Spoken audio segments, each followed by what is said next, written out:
안녕하세요. 켈리의 작은 도서관에 오신 것을 환영합니다. 오늘은 김인숙 작가의 해삼의 맛을 소개해 드리겠습니다. 접시물에도 코가 빠져 죽고 찬물에도 몸이 데어 화상을 입는 게 그게 인생이요. 글쎄요, 인생이 무엇일까요? 해삼의 맛 들으시면서 한번 생각해 보시죠.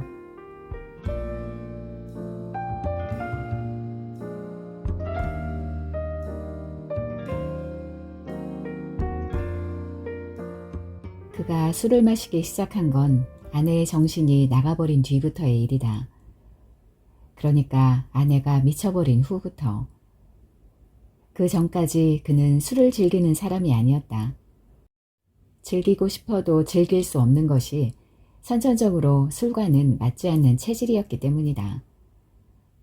소주를 한 잔만 마셔도 얼굴이 붉어지는 것은 물론이거니와 두피와 심지어는 거울 속의 사타구니까지도 빨개졌다. 붉어지는 얼굴이 부끄러움일 것은 없었다.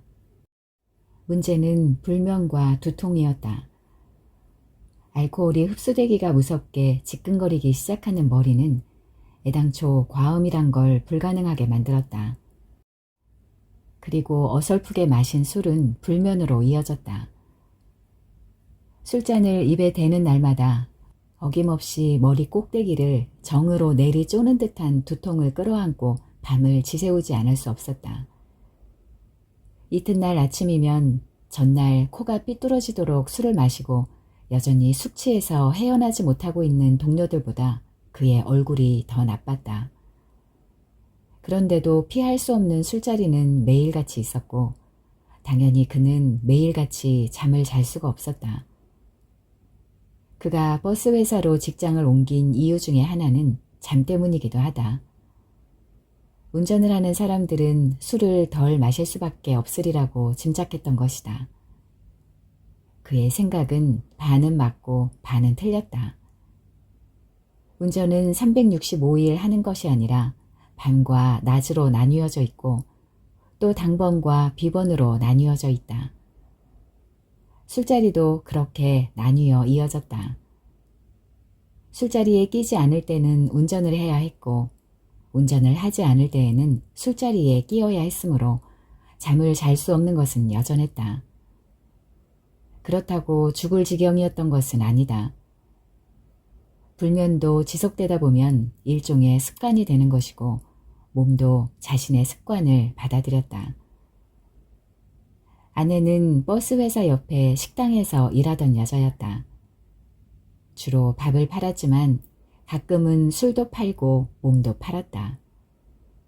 그에게 그렇다고 말한 적은 없었지만 아마 그랬을 것이다. 아내가 그의 몸에 있는 화상의 흔적을 문제 삼지 않은 것처럼 그 역시 아내의 과거를 문제 삼지 않았다. 식당에서 일할 때 아내는 그의 술잔에 술을 항상 조금씩만 채워주었다. 남모르게 대신 마셔주기도 했다. 그러다가 그와 눈이 마주치면 항상 조금씩만 웃어 보였다. 그는 그 여자와 살림을 차렸고 혼인신고를 올렸고 그리고 아이를 낳았다. 노모와 함께 사는 그의 집은 버스회사 바로 옆에 있었다. 군대에서 운전병을 했던 그에게 버스회사의 취직을 권유한 사람은 노모였다. 노모는 집 근처에 있는 버스회사의 사정을 잘 알았고 그 근처에 어떤 식당이 밥만 파는지 술도 파는지도 알았다. 그러니까 술만 파는지 몸도 파는지도 알았다는 소리다. 그가 아내를 처음 집에 데려갔을 때 노모의 주름진 인매가 꼿꼿했다. 무릎 위에 올려놓은 주먹진 손이 한 번도 펴지지 않았다. 그러나 반대는 하지 않았다. 그에게는 한쪽 팔과 등에 심한 화상 자국이 있었다. 노모의 잘못은 아니었다. 그가 어렸을 때 친구들과 함께 집 밖에서 벌였던 불장난이 원인이었다. 외진 곳에 폐가 한 차를 태우고 그는 화상을 입었다. 그 후 그는 여름에도 짧은 소매의 옷을 입을 수가 없었다. 여자를 사귀기 쉽지 않았던 것은 물론이다. 결혼이 늦는다며 성화에 바치곤 하던 노모도 그 사정을 모르지는 않았을 것이다. 결혼 생활은 무난했다. 그가 짐작하고 기대했던 대로의 시간들이 무난히 흘러갔다. 노모는 여전히 며느리를 마음에 들어 하지 않았지만 그렇다고 심하게 구박을 하는 것 같지는 않았다. 가끔 그에게 며느리에 대한 불만과 욕설을 털어놓기는 했지만 아내의 과거를 흠잡는 말은 없었다. 아내는 말수가 아주 적은 여자여서 노모의 불만은 오직 거기에만 있었다. 여우하고는 살아도 곰하고는 못 산다고 했다고 노모가 입에 달고 살았던 말이다. 처음에는 그냥 곰이라고만 하더니 나중에는 미련퉁이라고 하고 더 나중에는 복장이 터지게 답답한 년이라고도 했다. 노모의 욕설은 신경이 거슬리진 않았다. 늙은 사람들은 누구나 욕을 하기 마련이었고 노모와 아내의 관계도 그저 그가 짐작했던 대로 그 정도였기 때문이었다. 아이는 늦지도 빠르지도 않게 생겼다. 아내의 입덧이 유별나기는 했지만 걱정할 정도는 아니었다. 아내의 입덧이 심해지면서 노모의 욕설도 심해졌지만 그것도 그저 그러려니 했다.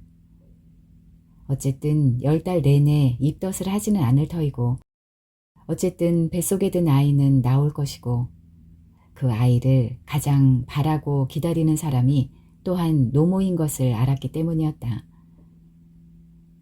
아이가 태어났다. 건강한 남자아이였다. 결혼식을 하지는 않았지만 살림을 차리고 혼인신고를 올리고 또 아이를 낳는 동안에도 그는 술을 마셨다. 사실 그는 남들이 술을 좋아하는 것만큼이나 그런 술자리들을 즐겼다. 그는 누구보다 많이 웃고 떠들고 그리고 상스러운 농담도 잘했다. 여전히 술은 두통으로 이어졌지만 아내가 생긴 후부터는 잠이 달았다. 그 즈음에 어느 날 밤 그는 아마 행복하다고 생각했을 것이다. 행복이란 게 뭐 별거겠는가. 그런데 아내가 미쳐버린 것이다. 아이가 돌을 맞이할 무렵이었다. 그는 아직도 그날의 더위를 잊을 수가 없다. 비번이었던 그날 그는 늦은 아침을 먹고 노모가 썰어준 수박을 한 접시 다 비운 후 배를 드러낸 채 마루에서 낮잠에 빠져 있었다. 잠이 들어있는 동안에도 땀이 무지하게 흘러 대자리를 깐 바닥이 축축했다. 축축한 잠자리 때문에 그는 아마도 악몽에 시달렸을 것이다. 무엇인가 그를 짓눌러 숨이 막히는 듯 했는데 모르겠다. 그것이 나중에 생겨난 연상인지 아니면 그날 진짜로 꿨던 꿈인지는. 노모는 방 안에서 잠든 아기에게 부채질을 해주다가 역시 깜빡깜빡 잠이 들어 나중에는 아예 드르렁드르렁 코 고는 소리를 내고 있었다.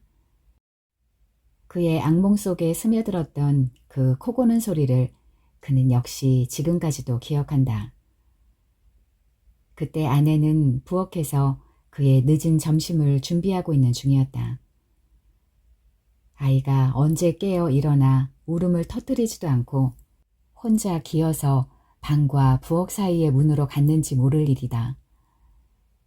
삶은 국수를 물에 헹궈내던 아내가 문득 고개를 돌려 보았을 때 문턱까지 기어온 아이가 벽을 잡고 일어서는 것이 보였다.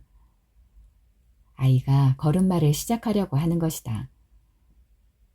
아내의 입에서 환한 미소가 퍼져나왔다. 빗살 같은 미소였다. 아내가 두 팔을 활짝 벌리고 아이를 향해 다가갔다. 바로 그때 아이가 꼬꾸라졌다.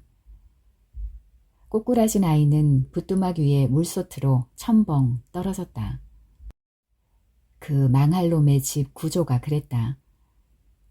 방문은 마루를 통해 나 있었지만 방 안에 또 하나의 문이 부엌과 통하게 되어 있었다. 드나드는 문이 아니라 음식을 드리고 내가는 정도의 문이었다. 집을 지을 때는 사람도 드나들게 만든 문이었겠지만 나중에 온도를 다시 놓으면서 문 바로 앞에 아궁이를 만들어야만 했다. 아궁이에는 부뚜막이 얹혀졌고 부뚜막에는 가마솥이 걸렸다. 아내의 비명소리를 그는 꿈결에 들었다. 그 비명소리가 어찌나 악착 같았는지 자리에서 벌떡 일어난 그는 정신을 차릴 사이도 없이 부엌으로 뛰어갔다. 그러는 동안에도 내내 꿈을 꾸고 있는 것만 같았다. 아내가 물솥에서 건져 올린 아이를 끌어안지도 못한 채 마치 수박덩이를 들듯이 두 손으로 들고 있었다. 한여름이었던 것이 천만 다행이었다. 가마솥에는 물이 가득 있었지만 그것은 따로 수도가 없는 부엌에서 쓰려고 마당에서 길어다 놓은 찬물이었다. 솥에 빠질 때 잠깐 숨이 멈췄던 아기는 곧 그 멈췄던 숨이 죽을 만큼 억울하게라도 한 것처럼 있는 힘을 다해 울어젖혔다. 걱정할 만한 일은 아무것도 일어나지 않은 듯 했다. 그랬음에도 그는 잔뜩 화가 치밀어 욕설을 내뱉지 않을 수 없었다. 어떻게 안 그럴 수 있었겠는가. 병신 같은 년이 왜 소뚜껑은 열어놓고 있었더란 말인가. 그 욕설은 부엌으로 통하는 문을 닫아놓지도 않은 채 홀딱 잠이 들어버린 노모를 향한 것이기도 했다. 그때 노모는 어찌나 놀랐던지 누운 자리에서 다 일어나지도 못한 채 두 팔만 허우적거리고 있었는데 미쳐 보이기로는 노모가 더 그랬다. 그가 계속해서 욕설을 내뱉으며 아이를 받아안기 위해서 두 손을 내밀었다. 순간 그의 손이 멈칫했다. 아내가 그를 쳐다봤다. 그러나 그는 아무 말도 할 수가 없었다. 그러니까 물솥에 담갔다가 빼낸 아내의 팔이 빨갛게 부어올라 있었던 것이다. 화상이 분명했다. 그것도 아주 심하게 된. 노모는 그것이 귀신의 장난이라고 했다. 워낙에도 굿을 좋아하는 양반이었다. 무당이며 점쟁이에게 갖다 바친 돈이 얼마인지도 알 수 없었다. 다른 때라면 그는 노모의 말을 귓등으로도 안 들었을 것이다. 그러나 이번 일만큼은 달랐다. 그는 놀랐던 마음을 진정시키지 못한 채 혼절한 듯 잠에 빠져든 아내를 내려다보며 두려운 마음을 금할 수가 없었다. 시간이 흐르면서 아내의 팔에서는 화기가 점점 사라졌다. 부풀어 올랐던 흔적도 가라앉았다. 그렇더라도 아내가 찬물에 팔을 대었다는 사실이 사라지는 것은 아니었다. 어미의 마음이 어디까지에 이르면 그런 일이 일어날 수 있을 것인가. 아이가 물솥에 빠지는 순간 아내는 아마 그때가 한여름이라는 것을 잊었을 것이다. 방금 전에 펄펄 끓여냈던 국수 삶는 물을 또한 떠올렸을 것이다.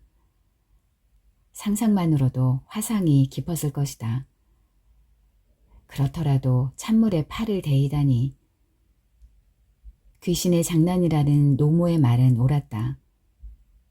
죽은 듯이 몇 시간 동안이나 잠을 자던 아내가 깨어 일어났을 때 그 눈이 전과 달랐다. 아이가 솥에 빠졌던 것을 기억하지도 못했다. 그는 또 터져나오려는 욕설을 참았다. 어미의 놀란 마음이 이해되었기 때문이었다. 그러나 그 이튿날도 또 그 이튿날에도 아내의 눈은 정상으로 돌아오지 않았다. 뭔가가 빠져버린 듯했다. 그리고 아내는 다시 아이를 안으려고 하지도 않았다. 젖도 먹이려고 하지 않았고 기저귀도 갈아주려고 하지 않았다. 그와 노모가 억지로 아이를 갖다 대주면 비명을 질렀다. 그리고 울음을 터뜨리기 시작하는데 그때마다 팔이 빨갛게 익었다. 노모는 구슬했다. 무당이 빗자루같이 생긴 신대로 아내의 머리와 어깨를 마구 후려 갈겼지만 아내에게 붙은 귀신은 떨어져 나가지 않았다. 여기저기에 피멍만 생겼을 뿐이었다. 노모는 거침없이 아내에게 상력을 해대기 시작했다.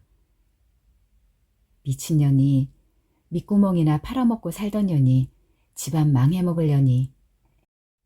그러나 그 어떤 욕설도 아내를 다시 제자리로 돌아오게 만들지는 못했다. 아내는 가만가만히 웃으며 시어머니의 욕설을 듣고 가만가만히 청소를 하고 가만가만히 빨래를 했다. 그와의 잠자리도 그렇게 했다. 아내의 몸속에다가 가진 것을 쏟아붓다가 문득 눈을 떠서 아내를 내려다보면 아내는 가만가만히 웃고 있었다. 소름이 확 끼쳤다. 아내가 자신이 해야 할 일 중에서 가장 중요한 일, 그러니까 아이를 돌보는 일을 하려고 하지 않았으므로 어쩔 수 없이 노모가 도맡아 아이를 챙겨야만 했다. 노모는 시장에다 좌판을 벌이던 일을 그만두지 않을 수 없었고 그렇게 해서 집안의 수입 하나가 끊겼다. 때맞춰 군대에 갔던 동생이 제대를 하고 돌아와 먹어야 할 입이 하나 더 생겼다. 그가 엄청나게 술을 마셔대기 시작했으므로 술값도 늘었고 숙취 때문에 툭하면 출근을 하지 못했으므로 그의 월급도 줄어들었다. 그 시절에 일어난 좋은 일이라고는 음주 후의 두통이 사라졌다는 것뿐이다. 몸이 그의 습관을 다른 쪽으로 받아들이고 포기해버린 것이다. 불면도 마찬가지였다. 그는 늘 만취했으므로 그가 잠들려고 노력하기도 전에 잠이 먼저 그를 뒤덮어버렸다. 어떤 불행에도 불구하고, 아니 불행한 일이 일어났을 때는 오히려 더 돈이 필요한 법이었다. 그는 동생의 방 한가운데를 판자로 막아 방을 2개로 나누었다. 그러자나도 크지 않았던 방이 관짝 같은 크기로 나뉘어졌다. 그는 그 방에 월세를 놓았다. 세입자는 금방 들어오지 않았다. 겨울 무렵에야 세입자 하나가 들어왔는데 어찌나 지독한 인간인지 겨우 내내 한 번도 방에 불을 떼지 않았다. 동생이 안방에 연탄을 훔쳐다가 불을 뗐다. 방을 2개로 나누면서 아궁이는 2개로 놓지 않았기 때문에 어느 쪽이든 불을 떼지 않으면 둘 다 얼어 죽어야 할 판이었던 것이다. 겨우 내내 남의 집 연탄을 공짜로 쓰고도 세입자는 고맙다는 말도 한마디 하지 않았다. 겨울이 지나자 기다렸다는 듯이 방을 나가버렸다. 또 다른 세입자가 들어올 때까지 그가 그 방을 썼다. 술이 만취한 채 들어와서는 자기 방을 잘못 찾은 것처럼 그 방으로 들어가서 맨바닥에 드러누웠다. 그리고 그는 판자 하나를 사이에 두고 동생과 얘기를 나누었다. 없는 돈에 대학까지 보내준 놈이었다. 그는 그 놈이 앞으로 뭐가 되고 싶어 하는지 알고 싶었다. 공대를 다니니 의사나 판사 같은 건 될 수 없으리라. 그렇더라도 자기처럼 운짝 노릇을 하는 일도 없으리라. 그는 동생을 사랑했다. 썩 잘하는 공부가 아니어서 썩 좋은 대학에는 못 들어갔지만 그래도 대학에 합격했을 때에는 세상 아무것도 부러울 것이 없는 것처럼 그의 마음이 흡족했었다. 동생은 잘 자라 좋은 여자와 결혼을 하고 걷기도 전에 물솥에 빠지는 새끼 같은 거 말고 진짜 근사한 새끼들을 낳아 기를 것이며 무한히 행복하게 될 것이다. 동생의 앞날이 꿈속으로 들어와 그의 잠이 흐뭇했다. 당장 먹을 돈도 부족한 주제에 그는 판자 너머의 동생에게 땅땅 큰 소리를 쳤다. 원하면 대학원에도 가라. 유학도 보내준다. 그러니 데모만 하지 마라. 버스 운전수에게 데모하는 학생놈들처럼 원수 같은 놈들이 없었다. 동생도 그걸 잘 알았다. 누구나 데모를 하는 시절이었지만 동생은 하지 않았다. 그는 늘 동생에게 넉넉한 용돈을 주고 싶었다. 돈은 아니었지만 넉넉한 토큰을 주었다. 버스 승차권을 토큰이라고 부르던 시대였다. 직접 버스비를 받던 안내양이 사라진 후 운전기사에게 삥땅의 기회가 많아졌다. 어느 날은 한 움큼씩, 어느 날은 한 주머니씩 그는 동생에게 토큰을 쥐어주었다. 나머지는 그의 어머니가 내다 팔았다. 몇 달 동안 비어있던 방에 다시 세입자가 들어왔다. 여름이었으므로 연탄을 축낼 일은 없을 것이다. 겨울이라도 그렇게 할 사람처럼 보이지는 않았다. 얌전해 보이는 여학생이었고 대학에 다닌다고 했다. 싼 방을 찾는 것 같았지만 그보다는 조용한 방을 더 탐내는 것 같았다. 그 망할 놈의 집에는 문이 어찌나 많았는지 세입자가 따로 드나들 수 있는 문도 있을 정도였다. 동생의 방을 2개로 나눌 수 있었던 것도 그 코딱지만한 방에 문이 2개나 있었기 때문이었다. 아무튼 여학생은 그 정도의 헐값에 따로 드나드는 문을 가진 방을 마음에 들어하는 것 같았다. 그는 다시 아내의 방으로 돌아와야만 했다. 미친 것은 분명했지만 그렇다고 딱히 미친 티를 내지도 않는 아내는 그의 이부자리를 따로 펴고 그가 편안히 잠들 수 있도록 숨소리를 죽였다. 그는 등을 돌리고 잠을 잤다. 등을 돌리고 잠들었으나 때때로 깨어보면 아내의 몸에 붙어 누워 있었다. 어려서부터 그의 잠 습관이 유별났다.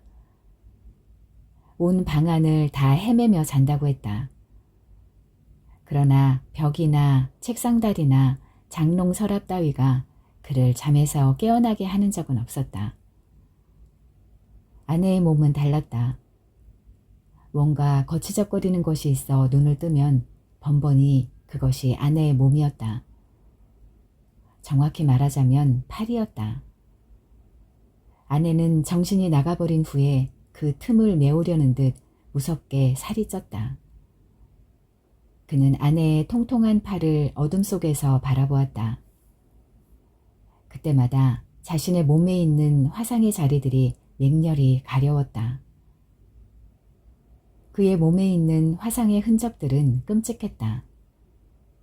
저수지가 있는 마을에서 자랐음에도 화상을 입은 후에는 수염 같은 건 엄두도 낼 수 없었다.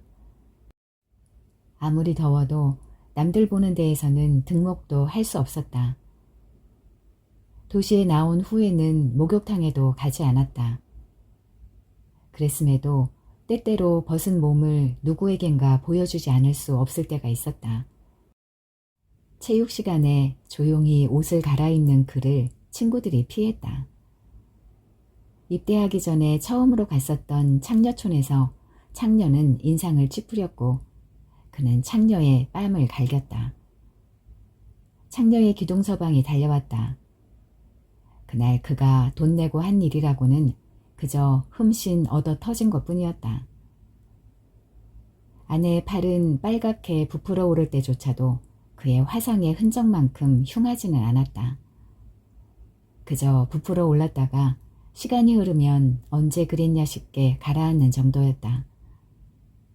그런데도 그는 그 팔이 자신의 화상 자국보다 더 끔찍하게 여겨졌다. 적어도 자신의 흔적은 그렇게 사라졌다 나타났다 하지는 않았다. 아내가 미쳐버리지만 않았더라도 그가 아내의 팔에 대해 그렇게 끔찍한 이물감을 느끼지는 않았을지도 모른다. 아마도 그랬을 것이다. 사실은 그는 아내에 대한 분노를 참을 수가 없는 것이다. 아무리 놀랐더라도 그렇지 새끼 때문에 놀란 어미의 마음이 어떻게 그토록 멀리 가버릴 수가 있는 것이란 말인가. 아내의 집안에 원래 미친병이 있었다는 무당의 말을 노모가 전해주었을 때 그는 버럭 화를 내기는 했지만 깨름직한 마음이 오래 남았다. 어쩌면 그랬을지도 모른다. 누가 알겠는가. 그는 아내가 조실부모했다는 것 이외에 아내의 집안에 대해 아는 것이 별로 없었다. 아내의 곁에서 잠드는 밤들, 그는 수시로 악몽에 시달렸다. 개들에게 쫓기는 꿈이었다. 전에는 그런 꿈을 꾼 적이 없었다. 그런데 난데없이 웬 개들이란 말인가. 송아지만하게 큰 몸집의 시꺼먼 개들이 사나운 이빨을 드러내고 침을 철철 흘리며 그를 쫓아 달려왔다. 개에게 물린 그의 몸에서 살점이 뚝뚝 떨어져 나왔다. 선혈로 낭자한 자신의 몸을 내려다보며 그는 비명을 질렀고 자신의 비명소리에 놀라 잠이 깼다. 늘 여전히 한밤중이었다. 대부분은 다시 잠들었지만 때로는 그대로 새벽을 맞이해야 할 때도 있었다. 그는 피난을 가듯 동생의 방으로 건너갔다. 두 개로 나누어진 좁은 방, 겨우 이부자리 하나만을 펼 수 있는 방이었다. 그는 잠든 동생의 몸을 판자벽 쪽으로 밀어붙였다. 동생은 투덜거리지 않았다. 그 괴상한 소리를 들은 것이 바로 그날 밤의 일이었다. 동생 곁에 이르러서야 겨우 잠에 드는가 싶던 그가 자리에서 벌떡 일어나 앉으며 눈을 동그랗게 떴다. 옆방에서 들려오는 소리였다. 자기도 아내처럼 미친 것이 아니라면 옆방의 여학생이 한밤중에 뭔가를 두들겨 부수고 있는 게 틀림없었다. 설마 그럴 리야 없겠지만 마치 차감기로 방바닥을 뚫어대는 듯 했다. 그런 생각이 얼마나 미친 생각이었는지를 알고 있었으므로 그는 잠시 귀를 기울이고만 있었다. 동생은 깨어 있었다. 당연한 일이었다. 저런 소음 속에서 어떻게 잠을 잘 수가 있겠는가. 저게 뭐냐, 옆방에서? 그가 놀라 묻는데 동생이 입에 손가락을 갖다 댔다. 조용히 하라는 뜻이었다. 동생이 입술만 움직여 소리 없이 말을 하는데 어두워 잘 보이지는 않았으나 역시 조용히 하라는 말로 보였다. 왜? 그도 입술만 움직여 물었다. 다 들려, 조용히 해.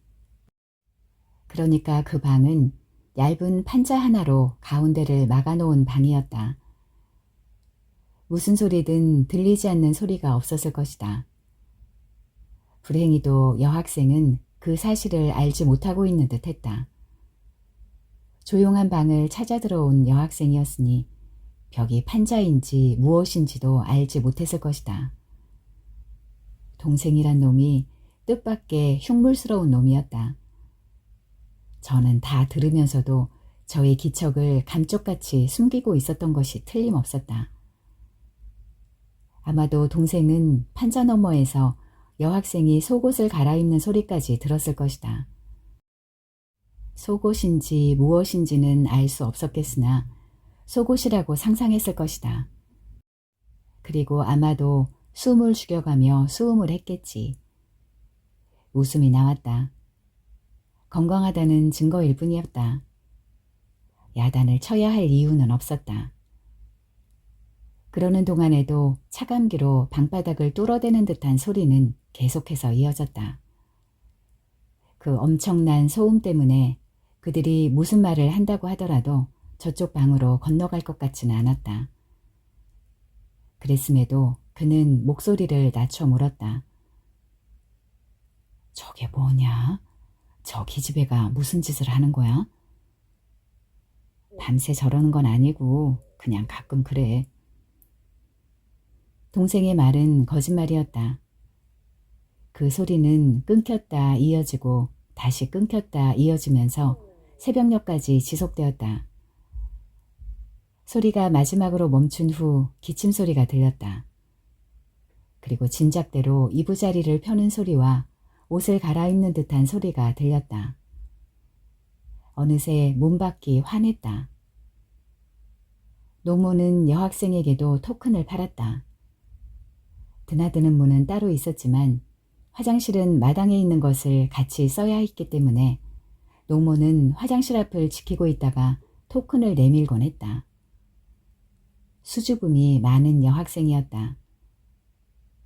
필요 없다는 말을 하지 못해 노모가 내미는 대로 사는데 나중에는 여학생 스스로가 토큰을 팔러 다녀야 하는 게 아닐까 생각될 정도였다. 노모는 토큰만 파는 게 아니었다. 여학생을 붙들어 놓고 하고 싶은 무슨 말이든 떠들어댔다. 그의 아내에 대한 욕설이 거의 전부였다. 미친년이, 밑구멍이나 팔아먹고 살던 년이, 집안 망해먹을 년이. 그 참혹한 얘기를 다 듣고 난 후에 노모가 내미는 토큰을 여학생이 거절할 수는 없었을 것이었다. 토큰 떨어졌지? 싸게 줄게. 친구들한테도 좀 팔아볼 테야. 욕설을 마친 노모가 눈을 가늘게 뜨고 웃어 보이면 여학생은 매번 그 토큰을 받아들고 지갑을 열었다. 여학생의 방에서 나던 소리가 무엇인지를 알아낸 것도 노모였다. 무슨 글을 쓴다는데 그걸 기계로 친다네? 전동 타작이라나 뭐라나. 그게 소리가 그렇게 크게 나는데 대신 빨리 쳐진다네. 무슨 애기가 공부는 안 하고 소설을 쓴다니. 그런데 저 애기 똥구멍이 막힌 모양이야. 노모의 말은 늘 그렇게 종잡을 수가 없게 왔다 갔다 했다. 그가 분간을 해서 듣는 수밖에는 없었다. 변소에 한번 들어가기만 했다 하면 1시간을 있는지 2시간을 있는지 원. 아무튼 이 집안엔 안 막힌 게 없어. 오죽하면 남의 집 애기 똥구멍까지 막혀. 아무래도 큰 굿을 한번 해야 할 텐데. 여학생이 화장실에 오래 있는 것은 사실이었다. 그도 억지로 참고 있어야 할 때가 많았던 것이다. 화장실에서 나오는 여학생의 얼굴이 늘 창백했다. 깡마르고 곱상하게 생긴 여자아이였다. 그런데 소설을 쓴다니. 학생이 무슨 소설을 쓴단 말인가. 그는 전동 타작이라는 걸 본 적이 없었다. 어쩌면 여학생은 거짓말을 하고 있는 것일지도 모른다. 데모하는 학생놈들이 자취방에서 유인물을 타자기로 찍어낸다는 소리를 들은 것도 같았다. 간첩이란 생각은 하지 않았다. 그는 어린애가 아니었다. 그 즈음에 어느 저녁날 그는 동네 포장마차에 앉아 있었다. 이른 저녁이었으나 그는 아침부터 마신 술에 취해 있었다. 그날 새벽 첫 차를 몰고 나가다가 사고를 냈기 때문이었다. 주임이 있는 대로 그에게 욕설을 퍼부으며 그에게서 차 열쇠를 빼앗아갔다. 포장마차는 모래 내에 천변에 세워져 있었다. 서울의 외곽을 낮게 흐르는 개천 이름은 근사하게 부른다고 사하라고 했다.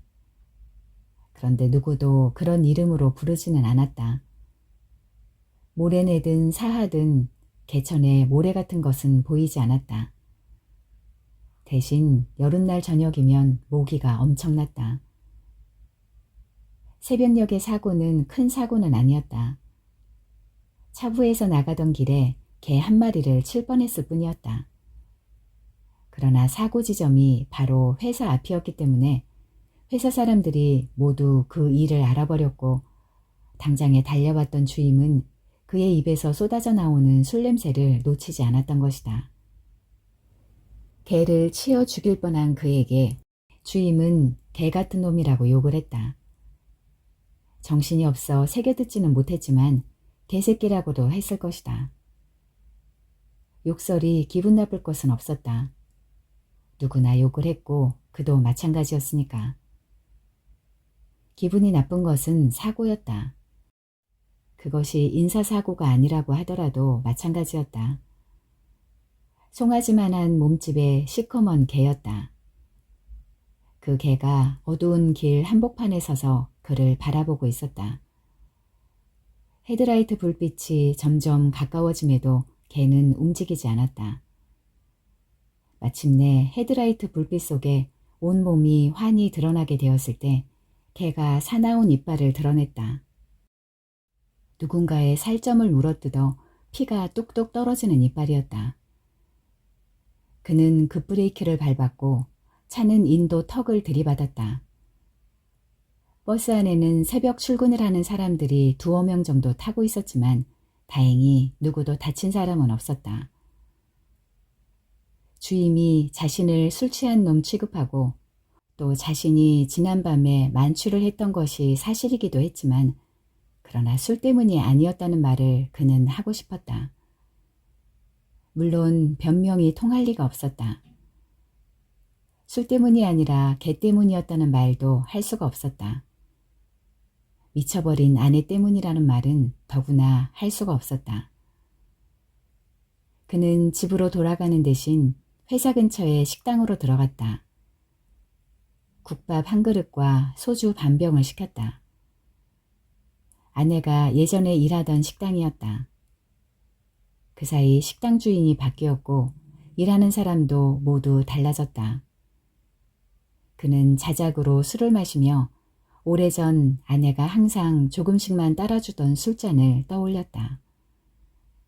아내는 그와 눈이 마주칠 때마다 가만히 웃어 보였었다. 그때 아내의 웃는 모습이 참 예뻤었다.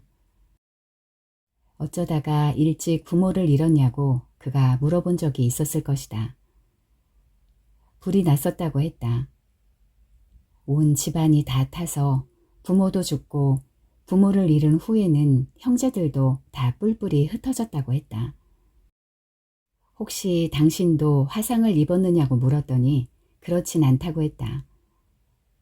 불로 부모를 잃었는데 어쩌자고 남은 기억은 물이라는 말도 했다. 소방차가 달려와 물기둥을 뿜어내는데 그 거센 물에 자신의 숨이 넘어갈 뻔했다고 했었다. 그 말을 하면서 아내가 숨을 잘 쉬지 못했다. 그날 밤에 그가 자신의 벗은 몸을 아내에게 보여주었다.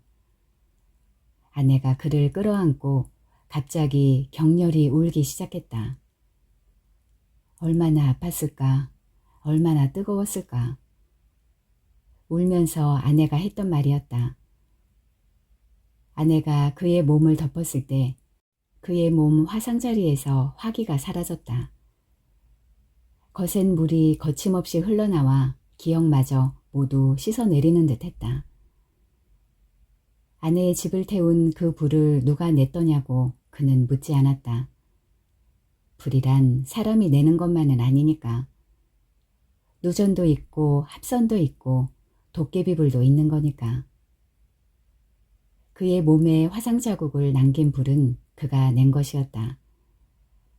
저수지에서 종일 얼음을 지치며 놀다가 폐가에 들어가 몸을 녹이려고 불을 지폈었다. 처음 있는 일이 아니었기 때문에 무서운 줄도 알지 못했었다. 불이 어쩌다가 그렇게 크게 번진 것인지도 그로서는 알 수 없는 일이었다. 불을 끄려고 시도하지 말았어야 했었다. 불이 번졌을 때 그냥 도망을 치기만이라도 했다면 폐가 한 채만 다 태웠을 뿐 그가 그토록 심한 화상을 입고 하마터면 죽을 뻔하기까지 한 일은 일어나지 않았을 것이었다. 그리고 개 한 마리, 기껏해야 개 한 마리가 타 죽었겠지.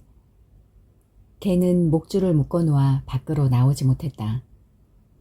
불이 조금만 덜 성했더라면 수고들이지 않고 개 한 마리를 먹었을 텐데 그만 다 타버렸다고 어른들이 입맛을 다시며 말했다. 노모가 그의 화상자리에 개털을 갖다 붙여주었다. 그리고는 쌀이빗자루로 쓸어주었다. 온갖 신령을 갖다 붙이는 노모의 비손 소리가 그의 통증과 함께 지속되었다. 간신히 잠이 들면 그는 온몸에서 개털이 숭숭 돋아나는 꿈을 꾸었다. 아침에 술에 취해 그는 식당에서 그냥 잠에 빠져들었다. 깨어 일어났더니 어느새 점심 무렵이었다. 그는 반주를 곁들여 이른 점심을 먹었다. 여전히 미친 아내가 있는 집으로는 돌아가고 싶지 않았다. 점심시간이 되자 동료들이 식당에 나타나기 시작했으므로 더는 그 식당에 있을 수가 없었다. 그는 천변에 주저앉아 다시 낮잠에 빠져들었다. 그러다 저녁이 왔고 포장마차가 나오기 시작했고 배가 또 고프기 시작했다. 소설을 쓴다는 여학생을 그 포장마차에서 만났다. 아마 저녁을 사 먹으러 들어온 길인 듯 포장마차 안으로 들어오던 여학생이 그를 보고 멈칫했다. 그가 그 여학생을 자신의 테이블로 불렀다. 술에 취하면 누구라도 말벗이 필요하기 마련이었다.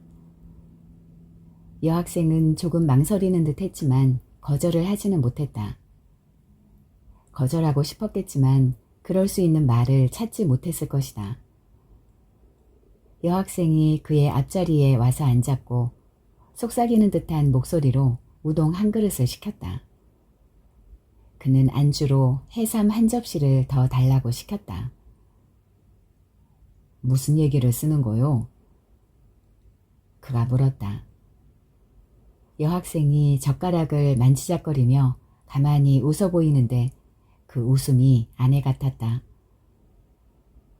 소설가가 되려는 거요? 좋은 대학 다니는 것 같던데 소설은 왜 쓰요? 술 때문에 혀가 꼬여 발음이 잘 나오지 않았다. 그냥요. 여학생이 또 웃었다. 소리내지 않는 웃음이었다. 해삼 접시가 테이블 위에 놓였다. 그가 한 토막을 초고추장에 찍어 먹었다.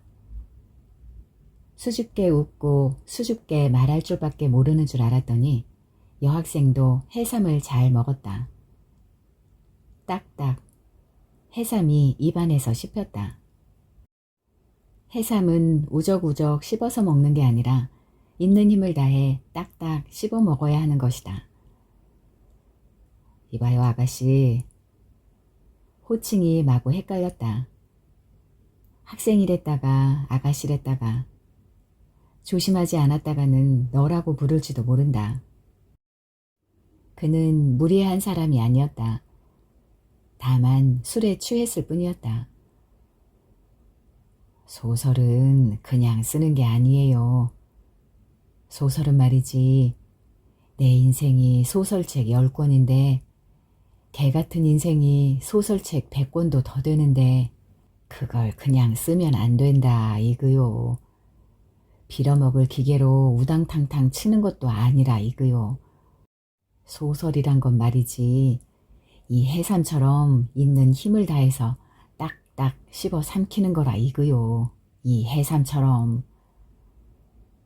그때 왈칵 울음이 솟구칠 것 같았다. 새삼스러운 일은 아니었다. 술을 본격적으로 마시기 시작한 이후 두통이 사라진 대신 그 자리에 울음이 들어왔다. 술만 마시면 그가 툭하고 울었기 때문에 동료들도 더는 그와 술자리를 하는 걸 좋아하지 않았다. 그렇더라도 쥐꼬리만한 계집애 앞이었다. 이따위 계집애가 자신의 눈물을 이해할 리가 없었다. 그런데 소설을 쓴다고? 족같이. 네가 인생을 알아? 소설책 100권짜리 인생을 네가 알아? 그가 갑자기 팔을 뻗어 테이블 건너에 여학생 팔을 잡았다. 여학생이 화들짝 놀라는 것 같았다. 겁을 내는 기색이 역력했다. 여기부터 여기까지, 여기부터 여기까지 되었다 이거요. 여학생은 그가 하는 말이 무엇인지 몰랐다. 그는 너무 취해 있었다. 자신부터가 무슨 말을 하고 있는지 잘 알지 못했다. 그렇더라도 혀가 꼬인 발음만은 어떻게 해야만 했다. 그는 머리를 두어 번 세차게 저어 정신을 차리려고 노력한 후 다시 말을 이었다. 내 집사람, 애기 엄마, 그 미친년이 찬물에 팔을 여기서부터 여기까지 대었다 이 말이요. 접시물에도 코가 빠져 죽고 찬물에도 몸이 데어 화상을 입는 거 그게 인생이요. 집사람이 왜 아이를 못 낳는지 내가 모를 줄 알아요? 싫다 이거지. 지 새끼 인생도 저처럼 될까봐 겁난다 이거지. 지 아비란 놈같이 될까봐 겁난다 이거지. 지긋지긋하다 이거지. 그런데 어쩌겠냐 이거요. 내가 뭘 어쩌겠냐 이거요. 술이나 마실 밖에 뭘 어쩌겠냐 이거요. 이게 바로 소설이라 이거요. 알겠냐 이거요. 그런데 딱 한 가지 확실한 건 그 집의 불은, 그러니까 우리 집사람 집에 난 불은 내가 낸 게 아니라 이거요. 맹세할 수 있다고. 하나님이 안다고. 근데 그 미친년이 왜 날 원망하냐 이거요. 가난이 죄냐. 발음이 또 꼬였다. 정신을 차리자. 미안해요. 내가 주정을. 미안해요 아가씨. 우리 엄마가 아가씨한테 토큰을 너무 많이 팔았어요. 정말 미안해요. 그때 여학생의 눈이 빨갰다. 울고 싶은 건 그였는데 느닷없이 울기 시작한 건 여학생이었다. 그러나 모를 일이었다. 그때 누가 울고 있었는지는. 여학생은 그 얼마 뒤에 방을 뺐다. 주정을 하는 그가 무서워서였는지, 미친 집주인이 무서웠는지, 노모가 파는 토큰을 더는 살 수가 없어서였는지 그 이유는 알 수 없었다. 포장마차에서 기억은 명료하지 않았다. 그가 술 주정을 했다는 것만을 알 수 있을 뿐이었다. 여학생이 방을 빼고 나서 청소를 하는데 쓰레기통 속에서 타이핑된 종이들이 뭉텅이로 나왔다. 다른 쓰레기들과 뒤엉켜 지저분했지만 그는 그것을 반듯하게 펴서 보았다. 쓰다가만 혹은 치다가만 소설은 재미없었다. 다 쓰거나 다 치더라도 재미있을 것 같지 않은 이야기였다. 그러나 그는 그 종이들을 다시 쓰레기통 속에 넣지 않았다. 반듯하게 펴고 지저분한 것들을 털어내니 아직도 꽤 쓸만한 종이들이었기 때문이었다. 노모가 소라고둥을 삶아 팔아볼까 궁리 중이었다. 아이가 제법 커서 등에 업고 나가 행상을 할 만했기 때문이었다. 종이는 유용하게 쓰일 것이다. 미친 아내는 그날도 국수를 삶고 있었다.